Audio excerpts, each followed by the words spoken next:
रामकृष्ण हरी मंडळी श्री स्वामी समर्थ येत्या 2 मार्चला म्हणजे सोमवारी आलेली आहे होळी। दरवर्षी फाल्गुन महिन्यातील हुताशनी पौर्णिमेला होळीचा सण साजरा केला जातो। या हुताशनी पौर्णिमेचा प्रारंभ सायंकाळी 5:55 होणार असून 3 मार्चला समाप्ती सायंकाळी 5:07 होणार आहे।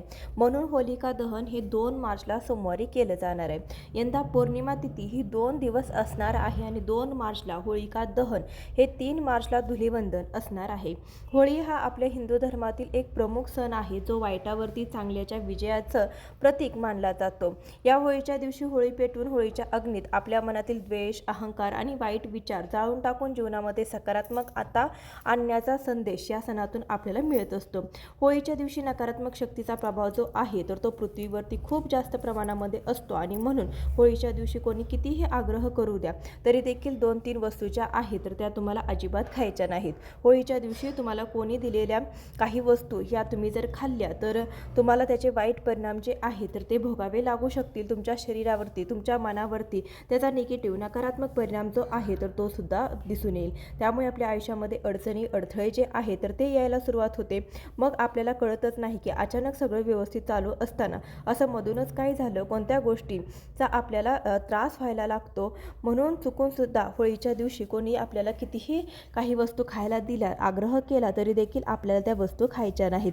जर आपण कळत नकळत होळीच्या दिवशी या पदार्थांच्या, या वस्तूंचं सेवन जर केलं तर घरामध्ये भांडणे, अडचणी येतात, लक्ष्मी आपल्या घरातून काढता पाय घेत असते, घरामध्ये गरिबी येते। तर असे कोणते पदार्थ आहेत जे होळीच्या दिवशी चुकून देखील आपल्याला खायचे नाहीत, याबद्दलची संपूर्ण माहिती आज आपण या व्हिडिओमध्ये पाहणार आहोत।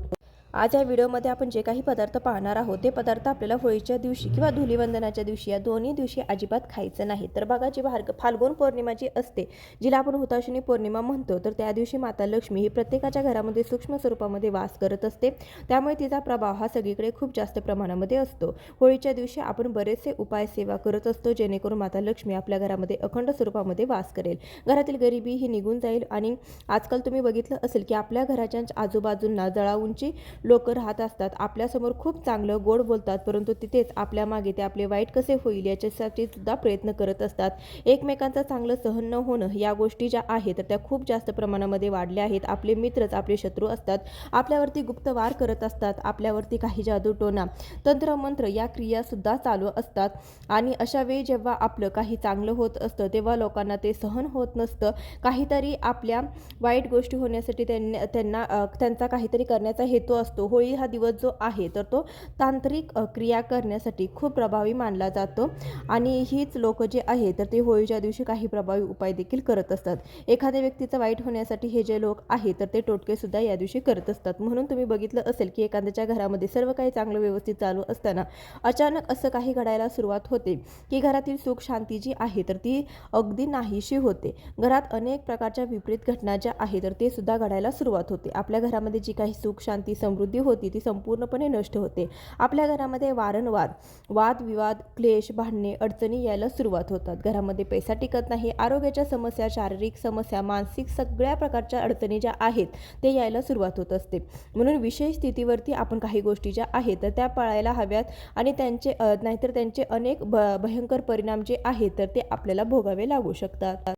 आणि या होळीच्या दिवशी बघा, खाण्यापिण्याच्या गोष्टीतून सुद्धा टोटके वगैरे जे आहे तर ते खूप जास्त प्रमाणामध्ये केले जातात आणि होळीच्या दिवशी काही गोष्टी ज्या आहेत तर त्या आपल्याला अजिबात खायच्या नाहीत। कोणी कितीही आग्रह केला, बाहेरच्या लोकांनी आग्रह केला किंवा एखादी अनोळखी व्यक्ती आहे जिला तुम्ही ओळखतही नाही अशा कोणत्याही व्यक्तीने तुम्हाला काही पदार्थ खाण्यासाठी दिले, आग्रह करत असतील तर ती गोष्ट तुम्ही खाण्यासाठी पूर्णपणे टाळायची आहे। आता सगळ्यात पहिले म्हणजे या दिवशी पांढऱ्या रंगाचे पदार्थ जे आहेत, पांढऱ्या रंगाची मिठाई, पांढऱ्या रंगाचे दूध, पनीर जे काही आपल्याला शक्यतो होळीच्या दिवशी कोणी बाहेरच्या लोकांनी आपल्याला खायला दिले तर ते अजिबात खाऊ नका। म्हणजे काही पांढऱ्या रंगाचे पदार्थ जे आहेत त्या पांढऱ्या रंगाच्या वस्तू ज्या आहेत त्या तुम्हाला या दिवशी अजिबात खायच्या नाहीत।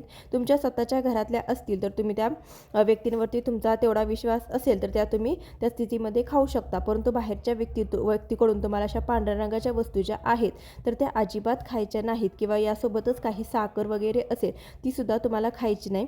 दुसरी गोष्ट म्हणजे पान तुम्हाला बघा अजिबात खायचं नाही। नाही. तर तुम्हाला खायचं असेल तर जे नागवलीचं पान असतं, विड्याचं पान असतं, तर ते तुम्हाला होळीच्या दिवशी अजिबात खायचं नाही. पानाचे अनेक वेगवेगळे प्रकार असतात, म्हणजे फ्लेवर असतात आणि ते आपल्याला मिळत असतात. अशा वेळी जर सहज एखाद्या मित्राने आपल्याला जर हे पान जर खायला दिलं तर आपण ते लगेच खातो.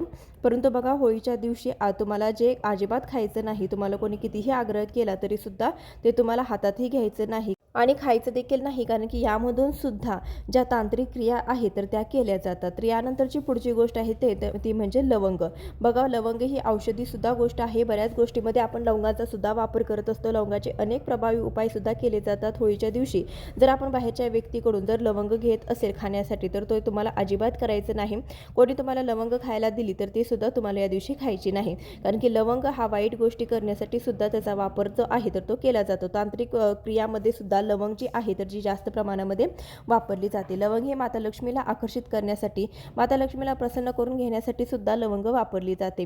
आपल्या सुखासाठी आपण स्वतः लवंगाचे उपाय करू शकता, परंतु या होळीच्या दिवशी बाहेरच्या व्यक्तीने जर तुम्हाला लवंग खायला दिली तर ती तुम्हाला अजिबात खायची नाही. त्याचबरोबर या होळीच्या दिवशी चुकूनही आपल्याला मांसाहार जो आहे तर तो चुकूनही करायचा नाही.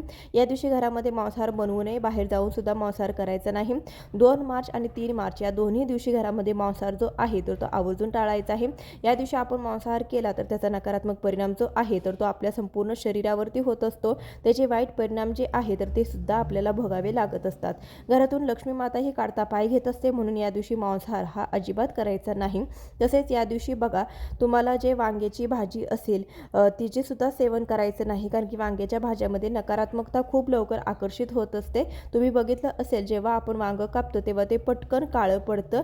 म्हणून अशा स्थितीमध्ये होळीच्या दिवशी तुम्ही या वांग्याची भाजी अजिबात खायची नाही.